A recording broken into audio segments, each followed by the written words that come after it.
Le silence dans le théâtre était absolu. Plus de 3000 personnes retenaient leur souffle en observant un garçon maigre, de seulement 12 ans, monter seul sur la scène principale du Grand Métropolitain Théâtre. Ses baskets usées contrastaient violemment avec l'éclat des lumières professionnelles. Il n'aurait pas dû être là. Pas de cette façon-là.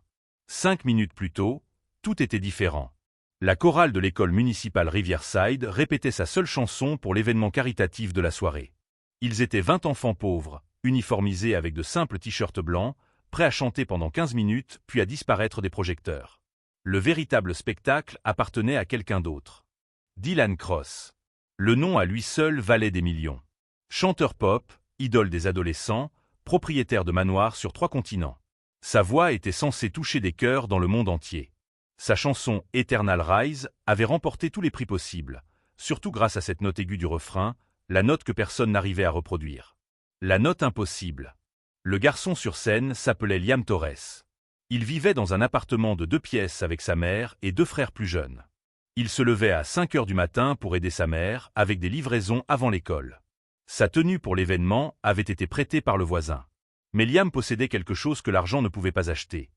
Une oreille absolue capable d'identifier chaque fréquence, chaque défaut, chaque mensonge caché dans une mélodie. Pendant la répétition, tandis que Dylan Cross était censé échauffer sa voix dans les coulisses, Liam remarqua quelque chose d'étrange. Les notes qui sortaient des haut-parleurs pendant la balance sonore ne coïncidaient pas avec les mouvements des lèvres qu'il avait observés plus tôt, lorsque le chanteur célèbre avait traversé la scène en parlant au téléphone. Il y avait une désynchronisation minime, imperceptible pour des oreilles ordinaires. Mais Liam n'avait pas des oreilles ordinaires. Il n'en parla à personne. Qui croirait un garçon pauvre remettant en question une superstar? Mais son expression dut révéler quelque chose, car Dylan Cross le regarda directement pendant la balance sonore, et ce regard portait quelque chose de troublant. Ce n'était pas de la curiosité. C'était de la reconnaissance. Et ensuite, du mépris. Ce qui se produisit ensuite choqua tout le monde. Dylan Cross interrompit la répétition de la chorale avec des applaudissements exagérés, attirant l'attention de toute la production. Il monta sur scène avec son sourire parfait de publicité télévisée, ce sourire qui s'affichait sur des panneaux et des couvertures de magazines. Mais ses yeux étaient froids. « Vous êtes incroyables, les enfants », dit Dylan au micro, sa voix amplifiée résonnant dans le théâtre vide. Mais vous savez ce qui rendrait cela encore plus spécial? Un solo. Un enfant courageux chantant ma chanson la plus célèbre, montrant que le talent n'a pas de limite. Il parcourut la chorale du regard et s'arrêta sur Liam. « Toi. » Le garçon maigre dans le coin. « Viens ici. » Le professeur de musique tenta d'intervenir, mais Dylan avait déjà tiré Liam par le bras, le plaçant au centre de la scène. L'équipe technique semblait confuse. Ce n'était pas prévu dans le programme. Mais quand Dylan Cross décidait quelque chose, tout le monde obéissait. « On va faire comme ça », annonça Dylan à l'équipe et aux quelques personnes présentes à la répétition. « Ce soir, pendant mon show, je vais appeler ce garçon sur scène. Il va chanter « Eternal Rise », tout seul, sans aide, sans bande enregistrée. Juste sa voix brute et la vérité. Qu'en dites-vous? Il regarda Liam avec un sourire qui n'atteignait pas ses yeux. Tu peux le faire, n'est-ce pas? Ou tu vas prouver que certaines notes sont vraiment impossibles pour des gens ordinaires? L'humiliation était évidente pour tous. Dylan n'offrait pas une opportunité. Il préparait une exécution publique. Il allait exposer un garçon pauvre devant des milliers de personnes, le faisant échouer en tentant d'atteindre la note impossible, celle que, soi-disant, seul Dylan Cross maîtrisait. Le message était simple, connais ta place. Liam sentit son sang se glacer. Sa mère serait dans la salle ce soir-là. Elle avait manqué le travail, perdant une journée de salaire, uniquement pour le voir chanter 15 minutes avec la chorale. Maintenant, il devrait monter seul, devant des milliers d'inconnus, et tenter quelque chose qu'il n'avait même jamais pratiqué. Alors, insista Dylan, son sourire s'élargissant. Tu acceptes le défi ou tu vas admettre que tu n'es pas prêt. Tous les regards étaient tournés vers Liam. Le silence était assourdissant. Il pouvait sentir l'anxiété du professeur, l'inconfort de l'équipe technique, l'attente cruelle de Dylan. Il n'y avait qu'une seule réponse possible pour un garçon qui n'avait rien à perdre, sauf sa dignité. « J'accepte », dit Liam, sa voix sortant plus ferme qu'il ne se sentait. Dylan cligna des yeux, surpris seulement une seconde. Puis son sourire se transforma en quelque chose de prédateur. « Parfait. On se voit ce soir, garçon. Ne déçois pas ton public. » Maintenant, des heures plus tard, Liam était là. Seul sous les projecteurs, face à 3000 personnes, sur le point d'être humilié par l'homme le plus puissant sur scène. Si vous aimez cette histoire, n'oubliez pas de vous abonner à la chaîne et d'aimer la vidéo. Mettez dans les commentaires ce que vous en avez pensé et de quelle ville ou de quel pays vous regardez. L'orchestre commença à jouer. Dylan Cross occupait le centre de la scène comme s'il était le propriétaire de l'univers. Son costume blanc reflétait les lumières tandis qu'il gesticulait de manière dramatique vers le public, qu'il applaudissait avec une ferveur presque religieuse. Il était un maître dans l'art de contrôler les foules, de faire ressentir à des milliers de personnes exactement ce qu'il voulait qu'elles ressentent. « Ce soir, il est question d'espoir », proclama Dylan, sa voix parfaitement modulée résonnant dans les haut-parleurs. « Il est question d'offrir des opportunités à ceux qui n'en ont jamais eu. C'est pourquoi j'ai amené quelqu'un de spécial. » Il tendit la main vers Liam avec un geste magnanime. « Ce jeune talent de l'école municipale Riverside va nous montrer que les rêves n'ont pas de limite. » Le public applaudit poliment. Liam sentait ses jambes trembler. En coulisses, il pouvait voir le visage inquiet du professeur de musique et les regards compatissants de ses camarades de la chorale. Sa mère était quelque part en bas, probablement sans comprendre ce qui était en train de se passer. « Liam va chanter ma chanson « Eternal Rise », poursuivit Dylan, et le public éclata en cris enthousiastes. Mais voici le détail intéressant. Il fit une pause calculée. Il va chanter entièrement en direct. Sans bande enregistrée, sans astuce de studio. Juste une voix pure. Parce que c'est ainsi que je chante toujours, n'est-ce pas? La foule rugit d'approbation. Dylan Cross était connu pour ses performances en direct impeccables. Du moins, c'est ce que tout le monde croyait. Il s'approcha de Liam et posa la main sur son épaule, serrant assez fort pour que ce soit inconfortable. D'ailleurs, dit Dylan en baissant la voix à un ton conspirateur qui atteignait pourtant chaque recoin du théâtre grâce au micro, je vais faire quelque chose que je n'ai jamais fait auparavant. Je vais chanter avec lui, mais sans mon micro principal. Je vais utiliser seulement un micro ordinaire, exactement comme le sien. Tout est équitable, tout est transparent. Il regarda Liam droit dans les yeux. Tu es prêt à m'accompagner sur la note la plus célèbre de la chanson? Liam comprit immédiatement le piège. Dylan créait une situation où, lorsque le garçon échouerait, il paraîtrait encore plus pathétique à côté de la supposée perfection du chanteur célèbre. Mais il y avait autre chose dans ce regard, quelque chose que Liam avait remarqué pendant la répétition. Dylan était nerveux. Il transpirait plus que les lumières ne le justifiaient. Avant de commencer, dit Liam, sa voix basse mais claire dans le micro, puis-je poser une question? Dylan fronça les sourcils, ne s'attendant clairement pas à cela. Bien sûr, garçon. C'est ta grande soirée.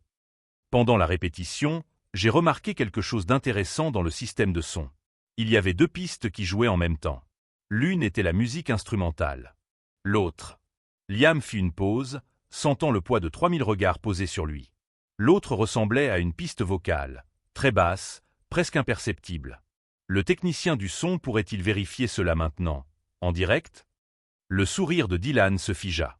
Pendant une fraction de seconde, son visage montra une panique réelle avant de recomposer le masque de confiance.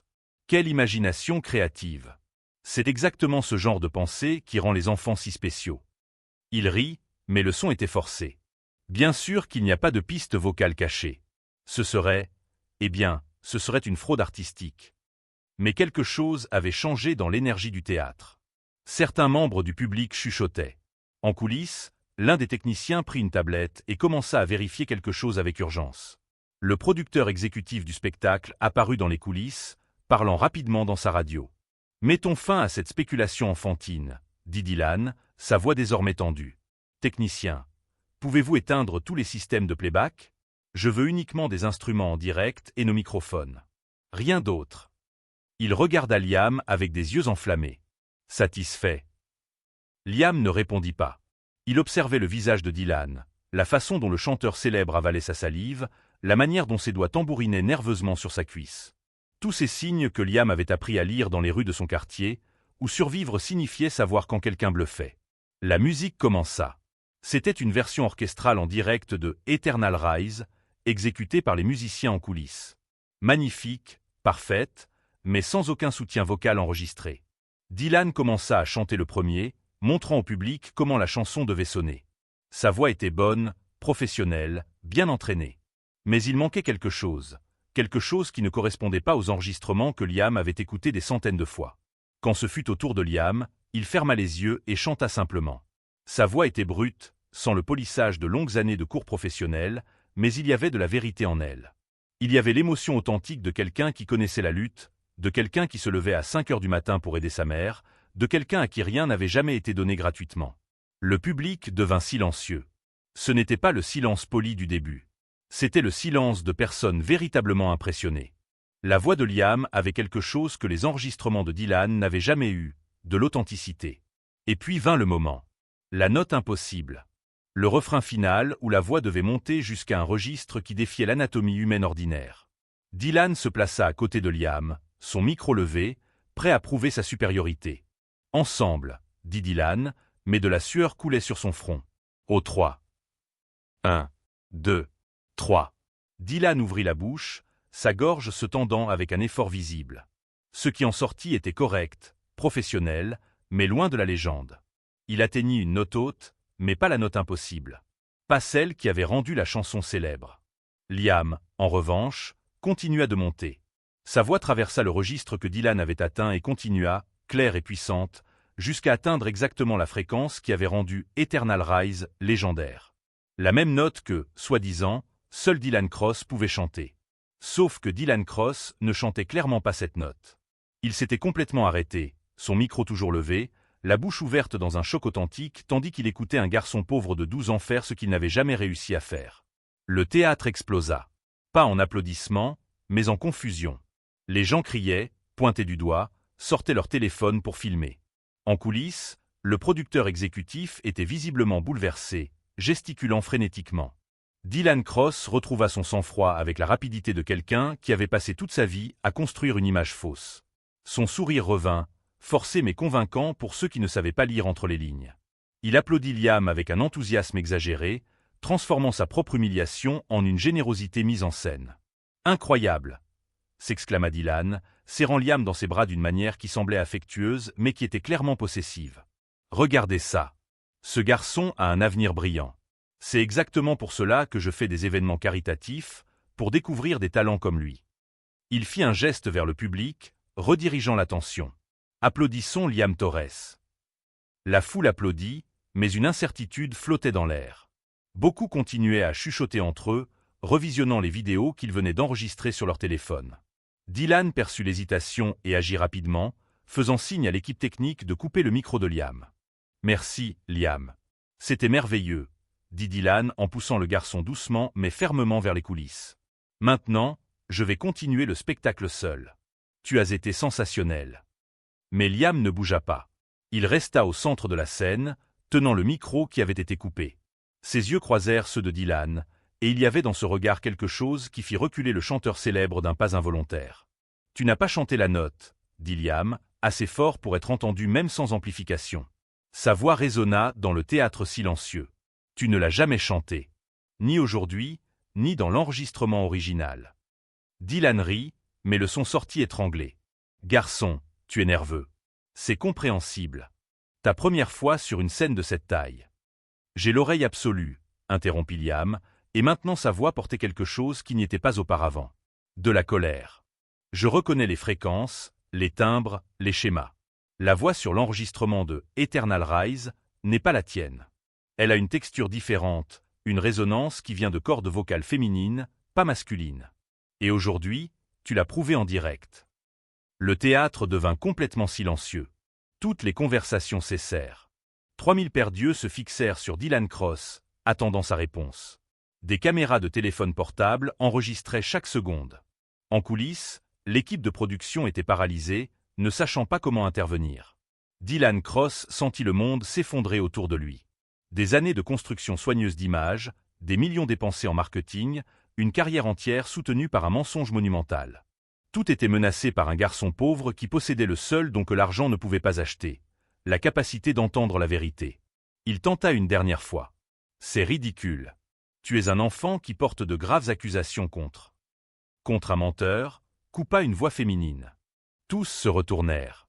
Une femme d'environ 40 ans montait sur scène par l'escalier latéral. Elle était élégante, vêtue simplement, mais avec une présence qui commandait l'attention. Son visage était inconnu pour la plupart, mais certains des musiciens plus âgés en coulisses la reconnurent immédiatement. « Je m'appelle Elena Vasquez, » dit-elle en prenant un micro à l'un des techniciens abasourdis. « Et je suis la véritable voix de Eternal Rise. » La foule éclata en cris confus. Dylan Cross pâlit visiblement, tout le sang quittant son visage. Il recula en titubant, cherchant son équipe de sécurité, ses avocats, n'importe qui pouvant le sortir de cette situation. Elena continua, sa voix calme mais ferme. Il y a 7 ans, j'ai été engagée comme chanteuse de studio. Mon travail consistait à chanter les parties difficiles que Dylan n'arrivait pas à exécuter. J'ai signé des accords de confidentialité, j'ai reçu de l'argent pour garder le silence. Mais ce soir, en voyant ce garçon courageux exposer la vérité, j'ai compris que j'avais été complice d'une fraude pendant bien trop longtemps. Elle s'avança jusqu'à se tenir à côté de Liam, posant une main protectrice sur son épaule. Ce garçon a plus d'intégrité à 12 ans que beaucoup d'entre nous n'en auront jamais de toute leur vie. Il risque tout pour dire la vérité, tandis que moi, j'ai passé des années à la cacher pour de l'argent. Tu as signé un contrat. Dylan trouva enfin sa voix, pointant un doigt accusateur vers Elena. C'est une violation contractuelle. Je vais te poursuivre jusqu'à... Jusqu'à quoi? L'interrompit Elena. Jusqu'à ce que je n'ai plus rien? Je n'ai déjà plus rien, Dylan. Tu as gardé les crédits, les prix, les millions. Moi, je suis resté avec des miettes et de la honte. Mais aujourd'hui, ça s'arrête. L'un des techniciens du son en coulisses, un homme aux cheveux gris qui travaillait dans l'industrie depuis des décennies, s'avança jusqu'au centre de la scène en portant un ordinateur portable. Son expression était sombre. « Je m'appelle Robert Chen », annonça-t-il. « Je suis l'ingénieur du son principal de ce théâtre depuis 20 ans. Avec l'autorisation de l'administration, je viens d'analyser les enregistrements originaux de « Eternal Rise » dans notre système d'archives professionnel. » Il tourna l'ordinateur portable pour montrer des graphiques de forme d'onde au public. L'analyse spectrale le confirme. La voix sur la note impossible appartient à une femme, pas à Dylan Cross. Les fréquences harmoniques sont sans équivoque. Dylan vacilla comme s'il avait reçu un coup de poing. Son équipe de sécurité arriva enfin sur scène, l'entourant, créant une barrière physique entre lui et le reste du monde. Mais aucune barrière n'était capable de le protéger de ce qui était en train de se produire. Des centaines de téléphones portables diffusaient ce moment en direct.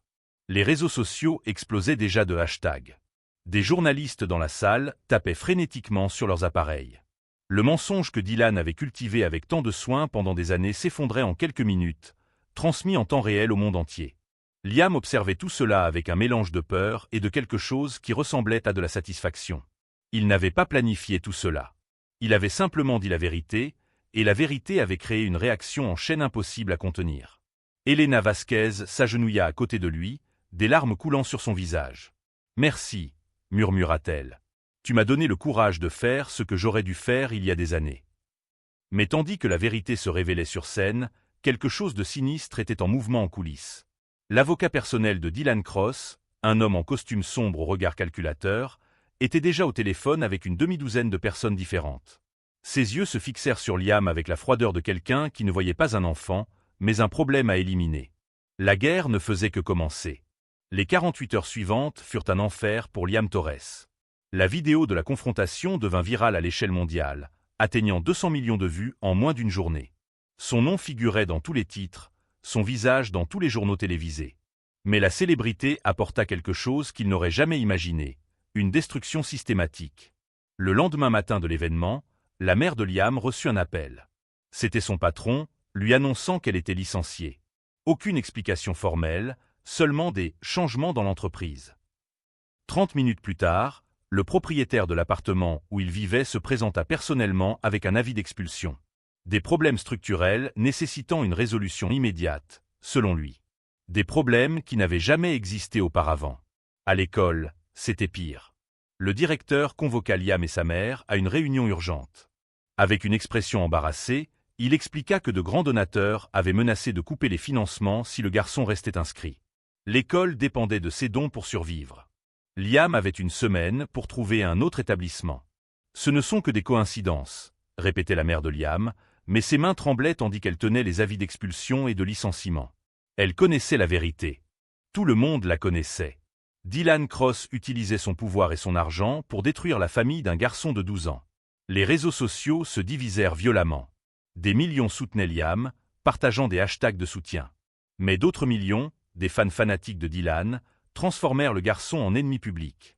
Des théories du complot se répandirent. Liam était un acteur engagé.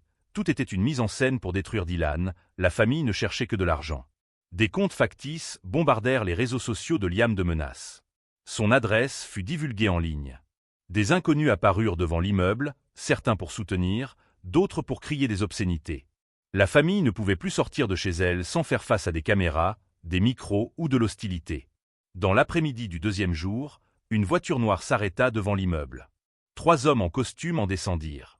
Le principal était l'avocat de Dylan Cross, portant une mallette en cuir coûteuse. Il exigea une réunion immédiate avec la famille Torres. Assis dans le petit salon, l'avocat ouvrit la mallette avec des gestes calculés. « Mon client est disposé à faire une offre généreuse », dit-il d'une voix froide et professionnelle. 500 000 en liquide. Une bourse d'études complète dans une école privée de premier ordre. Un appartement entièrement payé dans un quartier huppé. Un emploi à vie pour Madame Torres dans l'une de nos entreprises. La mère de Liam déglutit.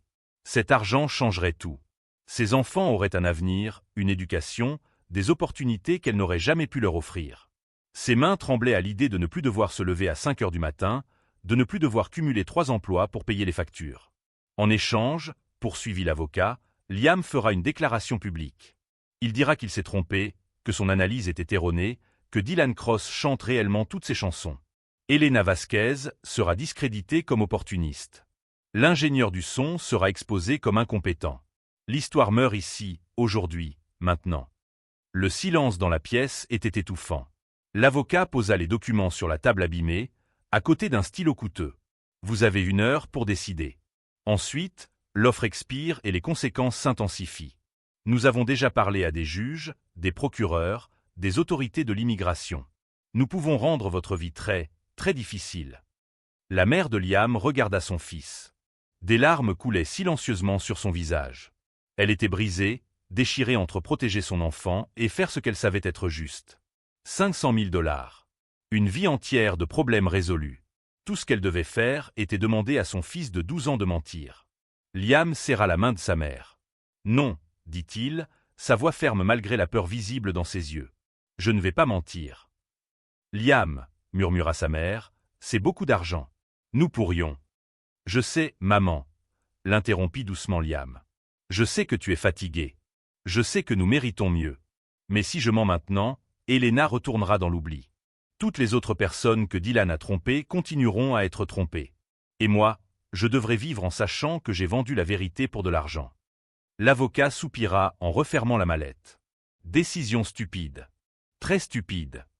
Il se leva, ajustant son costume. Vous n'avez aucune idée de qui vous affrontez. Dylan Cross a des amis partout. Vous allez le regretter. Mais avant qu'il ne puisse sortir, la sonnette retentit. La mère de Liam ouvrit la porte et se retrouva face à Elena Vasquez, accompagnée de Robert Chen, l'ingénieur du son, et de 3 autres personnes que Liam ne reconnut pas immédiatement. Nous avons appris la visite, dit Elena en regardant l'avocat avec mépris. Et nous avons amené des renforts. L'une des personnes s'avança. C'était une femme d'environ 50 ans, portant plusieurs dossiers. Je m'appelle Patricia Hughes. Je suis avocate spécialisée dans les droits artistiques et les dénonciations d'abus dans l'industrie musicale. Je représente gratuitement Elena et je représenterai désormais aussi Liam. L'avocat de Dylan pâlit. Patricia Hughes était une légende du milieu juridique, connue pour faire tomber des dirigeants puissants et exposer des fraudes corporatives. Sa présence changeait complètement l'équilibre des forces. En plus, ajouta Robert Chen, 4 autres ingénieurs du son de différents studios ont analysé les enregistrements indépendamment. Tous sont arrivés à la même conclusion. Nous avons une documentation technique irréfutable. L'un des hommes accompagnant Elena se présenta. Je suis Vincent Park, producteur musical ayant travaillé sur 2 albums de Dylan Cross. Je peux témoigner qu'il n'a jamais réussi à chanter certaines notes en direct. Nous utilisions toujours des voix de studio enregistrées par d'autres chanteurs. J'ai des emails, des contrats, des preuves. L'avocat de Dylan tenta de garder son sang-froid, mais il était visiblement ébranlé. Cela ne change rien. Mon client a des ressources illimitées pour soudoyer des autorités, coupa Patricia. Parce que nous venons de déposer des plaintes officielles avec des enregistrements de cette conversation pour coercition, extorsion et menaces envers des mineurs.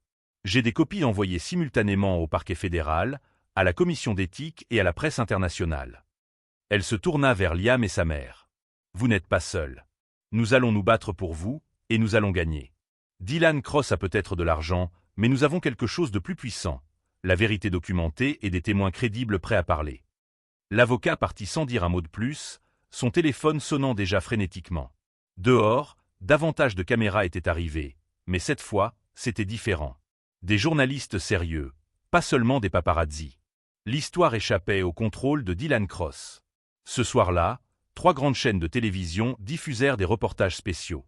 Des documents divulgués montraient que Dylan avait payé plus de 20 chanteurs de studio au cours de sa carrière. Aucun n'avait été crédité. Tous avaient signé des accords de confidentialité. La fraude était systématique, industrielle, entretenue pendant des décennies. L'empire de Dylan Cross s'effondrait, non pas à cause de l'accusation d'un garçon, mais sous le poids accumulé de plusieurs années de mensonges enfin exposés. Et au centre de tout cela, Liam Torres restait ferme, le garçon pauvre qui eut le courage de dire la vérité lorsque tous les adultes autour de lui avaient choisi le silence. 3 mois plus tard, Liam était de nouveau sur une scène. Mais cette fois, c'était complètement différent. Il n'y avait pas de piège, pas d'humiliation planifiée. Juste un micro, un public sincèrement intéressé, et une vérité déjà révélée. Le Grand Métropolitan Théâtre était de nouveau complet, mais cette fois pour un événement organisé par Elena Vasquez et Patricia Hugues. C'était une soirée de célébration pour tous les artistes qui avaient été réduits au silence, exploités ou effacés par l'industrie musicale. Liam était là non pas comme une victime, mais comme un symbole de courage. Dylan Cross avait disparu de la vie publique. Ses contrats avaient été annulés, ses concerts suspendus indéfiniment. Des enquêtes fédérales avaient révélé un réseau de fraude qui allait bien au-delà de la musique, impliquant l'évasion fiscale et le blanchiment d'argent. Ses avocats se battaient pour le maintenir hors de prison. L'homme qui avait autrefois semblé intouchable faisait désormais face à la possibilité réelle de conséquences. Elena Vasquez, en revanche, recevait enfin la reconnaissance qu'elle méritait. Les maisons de disques se disputaient des contrats avec elle. Sa voix, cachée pendant si longtemps, était maintenant célébrée ouvertement. Elle sortirait son premier album solo dans 2 mois, avec tous les crédits appropriés. La mère de Liam avait obtenu un meilleur emploi, grâce à des contacts facilités par Patricia Hugues. Ce n'était pas de la charité, mais une opportunité juste dans une entreprise qui valorisait l'honnêteté. L'expulsion avait été annulée par un juge qui avait considéré les circonstances comme clairement représailles. L'école s'était excusée publiquement et avait offert une bourse complète à Liam, mais il avait choisi un autre établissement, un qu'il avait soutenu dès le début. Vincent Park, le producteur qui avait témoigné contre Dylan, était devenu le mentor de Liam. Non pas pour en faire une star pop, mais pour l'aider à développer son talent authentique, à son propre rythme. Liam prenait des cours de chant 2 fois par semaine, mais restait simplement un garçon de 12 ans qui se levait tôt pour aider sa mère et jouait au football avec ses amis pendant son temps libre. Sur la scène de cette soirée spéciale, Liam n'était pas seul. 17 autres artistes partageaient l'espace avec lui, tous avec des histoires d'exploitation et de mise au silence. Il y avait une rappeuse dont les paroles avaient été volées par un artiste célèbre. Un guitariste noir dont les solos avaient été attribués à des musiciens blancs.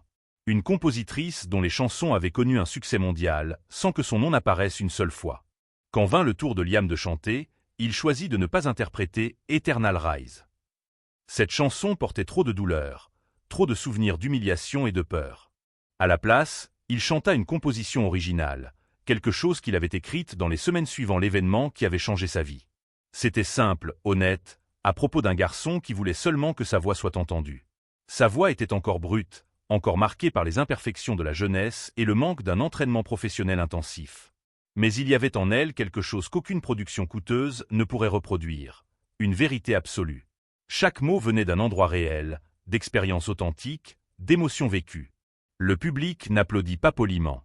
Il se leva dans une ovation, non pas parce que Liam était parfait, mais parce qu'il était réel. Dans un monde saturé d'images fabriquées et de talents manufacturés, il y avait quelque chose de profondément émouvant à être témoin d'une authenticité pure. Après le spectacle, en coulisses, Patricia Hugues réunit tous les artistes. « Ce que nous avons fait ici n'a pas été seulement d'exposer un fraudeur, » dit-elle. Cela a été de commencer une conversation sur combien de voix sont réduites au silence, combien de talents sont exploités, combien de vérités sont enterrées par l'argent et le pouvoir. Elena serra Liam dans ses bras, les larmes aux yeux. « Tu m'as sauvé », murmura-t-elle.